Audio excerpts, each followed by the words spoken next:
السلام علیکم ورحمۃ اللہ تعالی وبرکاتہ۔ جناب نبی کریم صلی اللہ علیہ وآلہ وسلم کی ذات گرامی پوری امت کے لیے، انسانیت کے لیے اسوہ ہے، اور آپ انسانی حیات، انسانی زندگی کے سب شعبوں کے لیے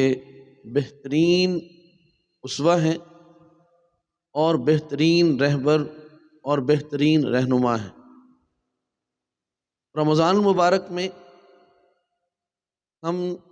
بہت سے لوگوں کے معمولات دیکھتے ہیں کہ وہ رمضان کیسے گزارتے ہیں، غیر رمضان اور رمضان مبارک میں کیا فرق آتا ہے ان کی زندگی میں۔ تو اس حوالے سے بھی جناب نبی کریم صلی اللہ علیہ وآلہ وسلم کی ذات گرامی ہم سب کے لیے اسوہ ہے۔ جناب نبی کریم صلی اللہ علیہ وآلہ وسلم جو کہ سید الانبیاء اور سید المعصومین بھی ہیں، آپ علیہ السلام غیر رمضان میں بھی اللہ تعالیٰ کی خوب عبادت فرماتے ہیں، حتیٰ کہ اللہ تعالیٰ کی عبادت بجا لانے میں غیر رمضان میں بھی آپ صلی اللہ علیہ وسلم اس قدر اہتمام فرمایا کرتے تھے کہ آپ کے پاؤں پر ورم آ جاتا۔ لیکن جب رمضان مبارک شروع ہوتا تو رسول کریم صلی اللہ علیہ وآلہ وسلم 3 کام ایسے فرماتے کہ جو آپ غیر رمضان میں بھی فرما رہے ہوتے تھے، لیکن رمضان مبارک کے آنے کے بعد اس کا اہتمام اور اس کی کثرت بہت زیادہ فرمایا کرتے تھے۔ نمبر 1، جناب نبی کریم صلی اللہ علیہ وآلہ وسلم رمضان المبارک میں غیر رمضان سے بڑھ کر اللہ تعالیٰ کی خوب کثرت کے ساتھ اور نہایت اہتمام کے ساتھ آپ صلی اللہ علیہ وسلم اللہ تعالیٰ کی عبادت بجا لاتے۔ اگر اس بات کی روشنی میں ہم اپنی زندگی کا جائزہ لیں تو غیر رمضان تو ہمارا اس طرح گزرتا ہے کہ گویا اللہ تعالیٰ کی عبادت ہماری زندگی کا مقصود نہیں ہے، جبکہ قرآن کریم میں اللہ رب العزت نے یہ بات ارشاد فرمائی ہے کہ ہم نے انسان کو اور جنات کو ہم نے پیدا ہی اپنی عبادت کے لیے کیا ہے۔ یہ انسانی زندگی کا مقصد حیات ہے، اور یہ مقصد ہی انسان کو دیگر حیوانات سے ممتاز کرتا ہے۔ یہ تو ہماری حالت ہو گئی غیر رمضان میں، اور رمضان المبارک میں جس طرح ہمیں جناب نبی کریم صلی اللہ علیہ وآلہ وسلم کی حیات مبارکہ، آپ کا اسوہ، اس کی روشنی میں ہمیں دن اور رات اللہ تعالیٰ کی عبادت میں نہایت ذوق اور شوق اور کثرت کے ساتھ اہتمام کرنا چاہیے، وہ بھی ہمیں نظر نہیں آتا۔ اس میں بھی ہم آرام طلبی اور خوب پیٹ بھر کر کھانا کہ جس سے ہماری طبیعت میں نقاہت، سستی اور غنودگی جو ہے وہ چھائی رہے، یہ چیز ہم اپنی زندگی میں دیکھتے ہیں۔ جبکہ حقیقت یہ ہے کہ غیر رمضان میں ہم خوب کھاتے پیتے بھی ہیں، خوب نیند بھی پوری کرتے ہیں۔ اب کم از کم جو رمضان کا 1 مہینہ ہے وہ تو اس طرح گزرنا چاہیے کہ جس میں ہمارے جسم کو کم سے کم اللہ تعالیٰ کی عبادت کرتے ہوئے کچھ تو تکلیف پہنچے، اور کچھ تو اس کے اندر تھکن پیدا ہو، اور کچھ تو اس کی نیند میں کمی آئے۔ دیکھیں، اگر ہم یہ چاہتے ہیں کہ اللہ تعالیٰ ہمیں قبر میں میٹھی نیند سلائے، تو پھر ہمیں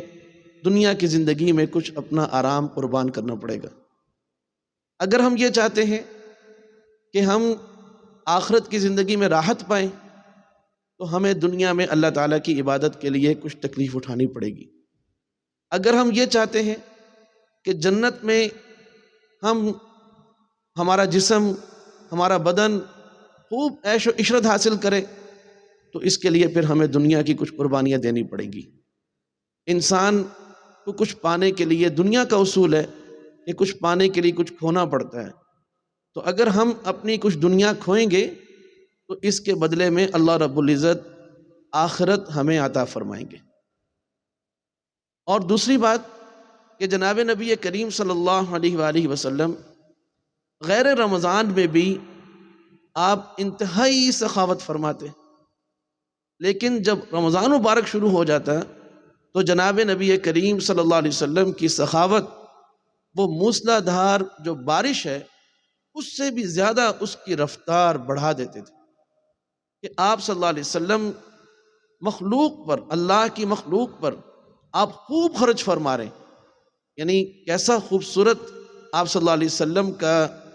مزاج گرامی ہے کہ ایک طرف آپ خالق کے ساتھ آپ کا اتنا گہرا ربط اور تعلق ہے کہ آپ ہر وقت اللہ تعالیٰ کی عبادت میں اپنے آپ کو مصروف رکھے ہوئے ہیں، اور دوسری طرف جو اللہ تعالیٰ کی مخلوق ہے اس کے ساتھ بھی آپ صلی اللہ علیہ وسلم کا ربط اور تعلق اس قدر گہرا ہے کہ آپ علیہ السلام ان کی فلاح، ان کی بہبودی اور ان کی راحت، تکلیف سے ان کو دور کرنے کے لیے ان کے ساتھ ہمدردی، خیر خواہی اور مشکلات میں ان کے کام آنا، جناب نبی کریم صلی اللہ علیہ وسلم کا یہ وصف رمضان مبارک کے اندر غیر رمضان سے کئی گنا بڑھ جاتا تھا۔ آج ہمیں بھی اس بات کا دھیان کرنا ہے کہ رمضان مبارک میں جیسے ہم عبادات کی کثرت کی طرف اپنے آپ کو لے جائیں، اس کے ساتھ ساتھ مخلوق کی خیر خواہی، مخلوق کی ہمدردی اور اللہ کی مخلوق پر خرچ کرنے کا جو وصف ہے اور جو عمل ہے، اس کا اہتمام خوب ذوق اور شوق اور دل کی فراخی اور دل کی خوشی کے ساتھ ہمیں کرنا چاہیے۔ اور تیسری بات کہ جناب نبی کریم صلی اللہ علیہ وآلہ وسلم ہر وقت اللہ تعالیٰ سے رابطے میں رہتے ہیں۔ اللہ تعالیٰ سے رابطے میں رہنے کی ایک صورت تو جیسے میں نے پہلے عرض کی کہ اللہ تعالیٰ کی عبادت کرنا، لیکن ایک اور بڑی خوبصورت ایک صورت ہے، وہ یہ ہے کہ انسان ہر وقت اپنے رب سے باتیں کرتا رہے۔ اس کو ہم دعا کا نام بھی دے سکتے ہیں کہ اے اللہ مجھے کھانا چاہیے، اے اللہ مجھے پانی چاہیے، اے اللہ مجھے آرام کرنا ہے۔ اور جو کام بھی ہم کر رہے ہیں، ہم آرام کرنے جا رہے ہیں، ہم سو کر اٹھ رہے ہیں، ہم بیت الخلاء جا رہے ہیں، واپس آ رہے ہیں، ہم گھر میں داخل ہو رہے ہیں، گھر سے باہر آ رہے ہیں، ہم کھانا کھا رہے ہیں، ہم کھانا کھا چکے ہیں، ہم نے کسی سے ملنا ہے، ہمیں کوئی مشکل پیش آ گئی، ہمیں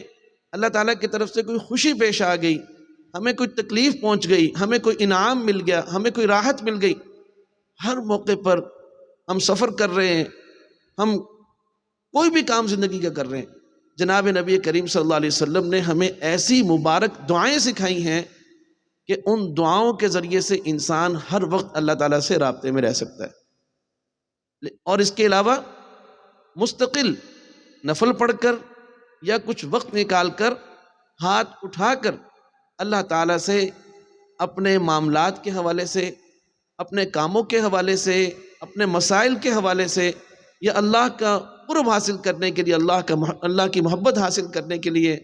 اور آخرت کی نعمتیں حاصل کرنے کے لیے اللہ تعالیٰ سے ہاتھ اٹھا کر اپنی جھولیاں پھیلا کر دعائیں مانگنا، یہ غیر رمضان میں آپ صلی اللہ علیہ وسلم کا معمول تھا۔ لیکن جب رمضان مبارک آ جاتا تو آپ کی آہوزاری، آپ کی التجائیں، آپ کی دعائیں، آپ صلی اللہ علیہ وسلم رمضان مبارک کے تمام لمحات میں دعا کے حوالے سے اللہ تعالیٰ کے انتہائی قریب ہوا کرتے تھے۔ آج آپ یقین کریں، دعا اور اہتمام کے ساتھ جو اللہ تعالیٰ کی بہت بڑی عبادت ہے، آج ہم اس پر تقریر کرتے ہیں، تقریر سنتے ہیں، مضمون لکھتے ہیں، مضمون سنتے سناتے ہیں، لیکن اگر یقیناً بات یہ ہے کہ اگر آج ہم اپنا اور اپنے دوست احباب کا جب ہم جائزہ لیں گے تو یہ ایک بہت بڑی حقیقت ہمارے سامنے ہے کہ دعاؤں کا اہتمام ہمیں نظر نہیں آتا۔ جناب نبی کریم صلی اللہ علیہ وسلم نے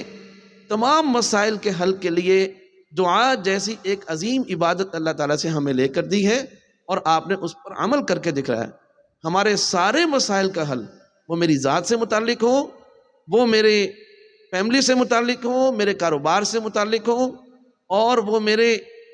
دیگر معاملات سے متعلق ہوں، ان سب کے حل کے لیے دعا سے بہتر کوئی طاقتور، کوئی عمل، کوئی ذریعہ، کوئی کوشش نہیں ہو سکتی۔ اس لیے آپ علیہ السلام کا جو تیسرا عمل تھا رمضان مبارک میں کہ آپ دعاؤں کا بہت زیادہ اہتمام فرماتے تھے، ہمیں بھی رمضان مبارک میں دعاؤں کا اہتمام کرنا ہے۔ اور جناب نبی کریم صلی اللہ علیہ وسلم کے یہ جو تینوں معمول میں نے آپ کو بتائے، یہ ان پر عمل کرنا بہت آسان ہے۔ صرف انسان کو فکر، کوشش، ہمت، عزم اور حوصلے سے اور مستقل مزاجی سے کام لینا ہے۔ اللہ تعالی ہم سب کے رمضان کو قیمتی بنائے، اور آپ علیہ السلام کے ان معمولات کو جو کہ ہمارے لیے بہترین اسوہ ہیں، اللہ تعالی ہمیں اپنانے کی توفیق عطا فرمائے۔ وآخر دعوانا الحمد للہ رب العالمین، والسلام علیکم ورحمۃ اللہ تعالی وبرکاتہ۔ محمد احمد ادریس، مدیر جامعہ دارالعلوم رحیمیہ ملتان۔ نفس إن لم تظفري لا تجزعي وإلى